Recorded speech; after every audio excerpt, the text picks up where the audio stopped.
السلام عليكم حبايبي، ازيكم عاملين ايه؟ يا رب تكونوا بخير. النهارده بقى عندي روتين مش فاخر ومش جامد ومش عارفه اقول عليه ايه الصراحه. انا هسيب لكم انتوا الوصف. انا بدات سلسله اكلات شتويه. اول حاجه عملت السبانخ، كانت جميله جدا بصراحه، والله مش بشكر في نفسي، بس انا ولادي بيحبوها وجوزي بيحبها. والقلقاس كان روعه بجد. جربوهم وما عندكم هتلاقوهم ان شاء الله على القناه بتاعتي. تمام. النهارده بقى مش عايزه ايه الف ودور كتير واتعبكم معايا. النهارده هنعمل ايه تتوقعوا كده؟ شتوي برضو. كرنب. محشي كرنب. طبعا الكل، انا عن نفسي بستنى الشتاء عشان اكل محشي الكرنب ده. هو في حته تانية خالص غير بقيه المحاشي. هو والممبار، او عندنا في اسكندريه بنقول عليه عزبون. الاتنين كده في حته لوحدهم غير بقيه المحاشي. مع احترامي لورق العنب ومع احترامي لمحبي ورق العنب. سبحان الله، هي الخلطة واحدة، بس الحاجة اللي بتتحط جواها بقى من بره هي اللي بتختلف. فيلا بينا. يلا بينا نشوف الخطوات النهاردة على طريقتي انا. يلا حبايبي. هنا بقى حبيبي احنا دخلنا المطبخ اهو. اول حاجة فضيت المواعين اهي اتغسلت تمام، عشان يبقى بس المطبخ عندي فاضي ورايق ان انا اعرف اشتغل، لان لو المطبخ متدربك، المطبخ مش كبير قوي، متدربك بقى ومواعين، هشتغل فين؟ تمام. وعندي هنا اهو علبة شوربة. دي شوربة بط. تمام. بسيبها عندي وبحب اعمل بيها المحشي، بتديله طعم حلو قوي. تمام كده. هنقطع بقى الكرنبايه ونسلقها مع بعض. يلا بينا. بصي بقى، اهم حاجه الكرنبايه تجيبيها دبلانه. بصي هي دبلانه بتتفك معاكي بسهوله ازاي. بصي انا دوبك قطعت من فوق بالسكينه في المنظر. بتبقى حلوه قوي في السوا وطعمها بتبقى مسكر على فكره الدبلانه دي. هنكمل. السكينه فين؟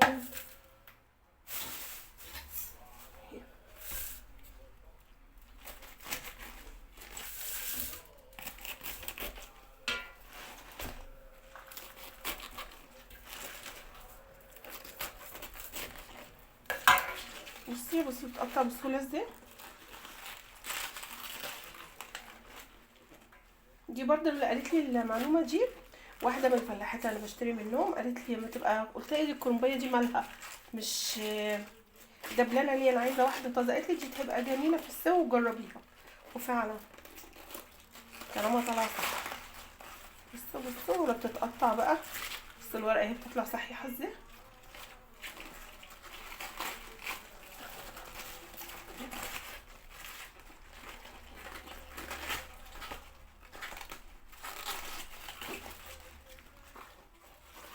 ولا اسهل بجد يعني. أنا عايزه اشكرها قالت لي كده.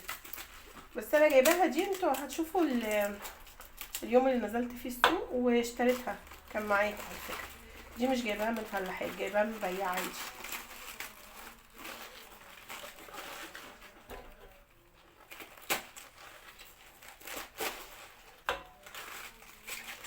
بصوا اتفكت بسرعه ازاي.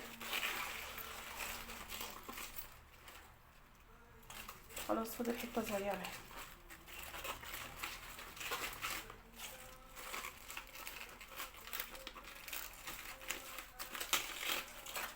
وكل ما تشيلي من الراس دي هتسهل عليكي برضو فتها.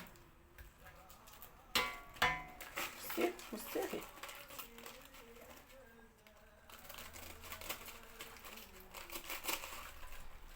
خلاص تقريبا هي خلصت كده.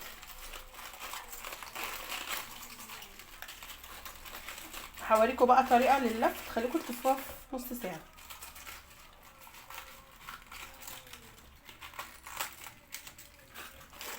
خلاص هحضر بقى الميه السخنه عشان نسلقها.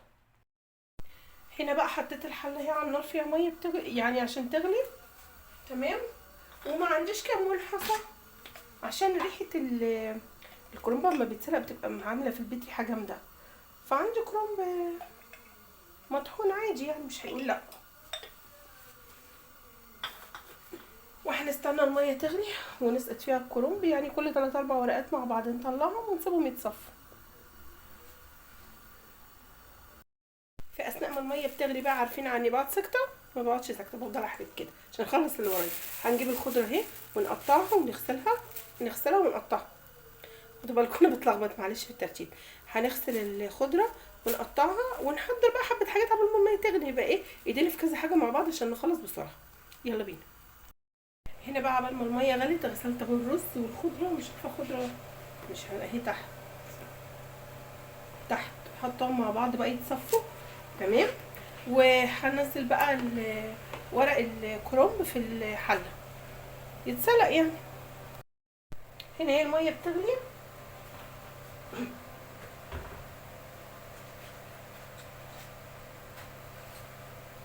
هبدا بقى انزل كده ايه كام ورقه مع بعض.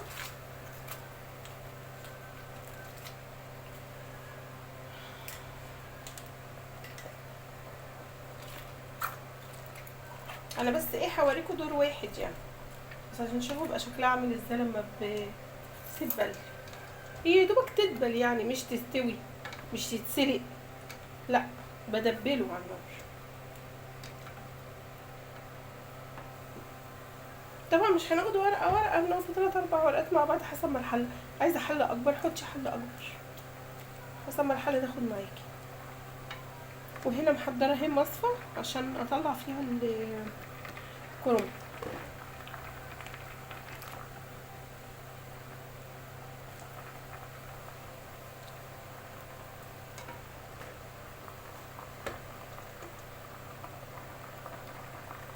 اهو كده كفايه قوي، حلوه قوي كده. نطلع بقى على المصفى على طول.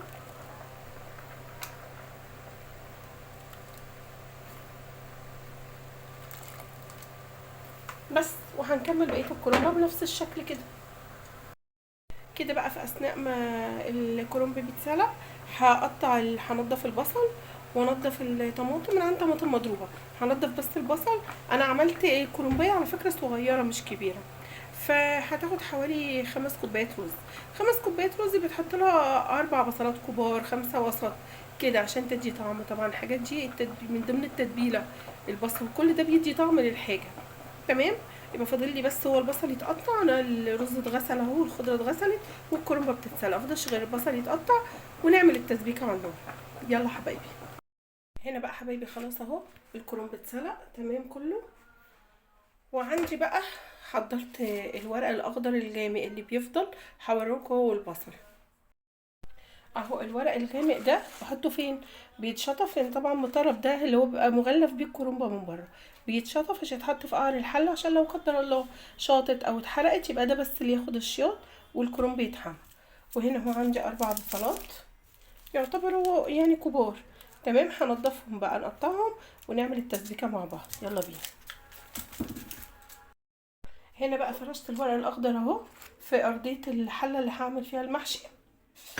وهنا قطعت البصل وهبهره او اتبله. انا عامله كام كوبايه رز؟ 5، يبقى عايزين 1.5 معلقة كبار ملح. ادي 2 معلقة وادي نص. تمام. ومعلقه بقى للخضره والبصل كده. مش هيطلع الملح زياده، بالعكس هنا هيطلع متبل بالظبط.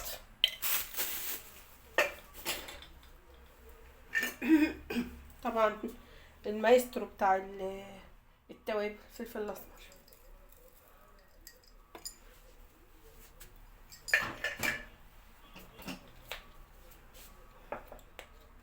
قرفه جنزبيل قصدي، نص معلقه قرفه عشان متبقاش نفاذه قوي. طبعا ده الكرنب بيبقى محتاج برضو بهارات عشان تغطي على ريحته النفاذه دي. تمام. هنضرب بقى الكلام ده في الكب. هنا بقى خلاص هي الصلصه اتسبكت بالبصل. هنزل بقى، طفيت النار طبعا عليها. على فكره حطيت لها نص معلقه سكر عشان يعادل حموضه الطماطم. هنزل بقى بالخضره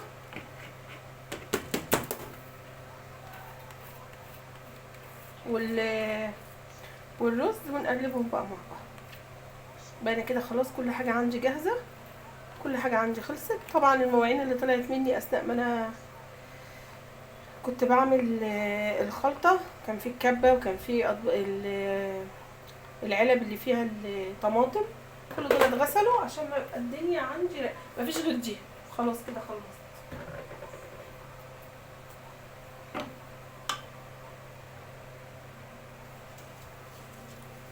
نقلب بقى كله.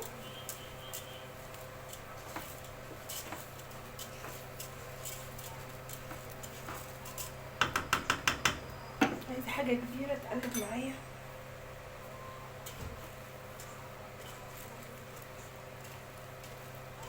شايل الطماطم تحت، مش عايزه ايه تختلط بالحاجه. نخلط كويس عشان بتبقى الطماطم راقده في القعر الصحيح مرة الزو ظهرت.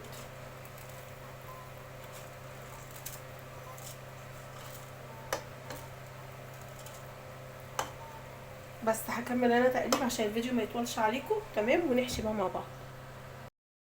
هنا بقى حبيبي هنبدأ نحشي مع بعضينا. الرخامة دي كل يوم بتتغسل بالكلور والبريل، مش بسيبها كده يعني. وقبل طبعا ما ابدأ اعمل عليها اكل تبقى مغسولة.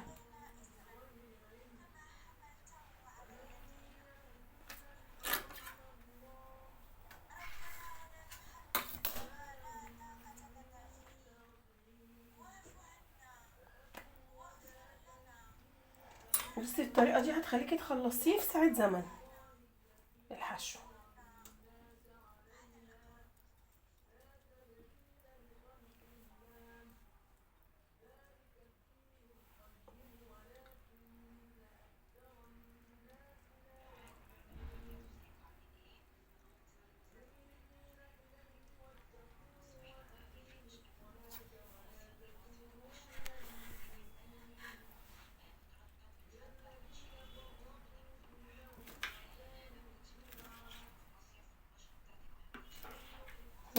ايه رأيكم؟ نجيب الحلة اهي، ورقة زيادة، حاجة اتفكت نعالجها قبل ما نحطها. اهو اهو.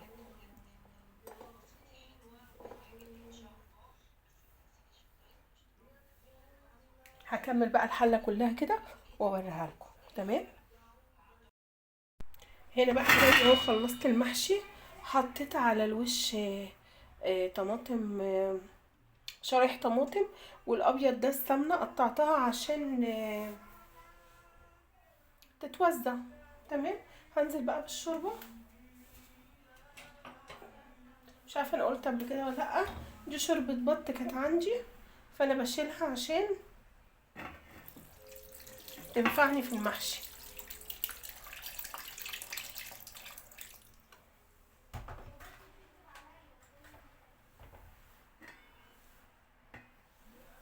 تمام. نظبطها بقى كده. طبعا نسيب ايه شويه، ما نملاش للاخر. النار اهي مفتوحه عليها. نحط بقى طبق. اهم حاجه الطبق ده اللي بيخليه تستوي. نضغط جامد كده لحد ما تغلي، نوطي عليها بقى النار.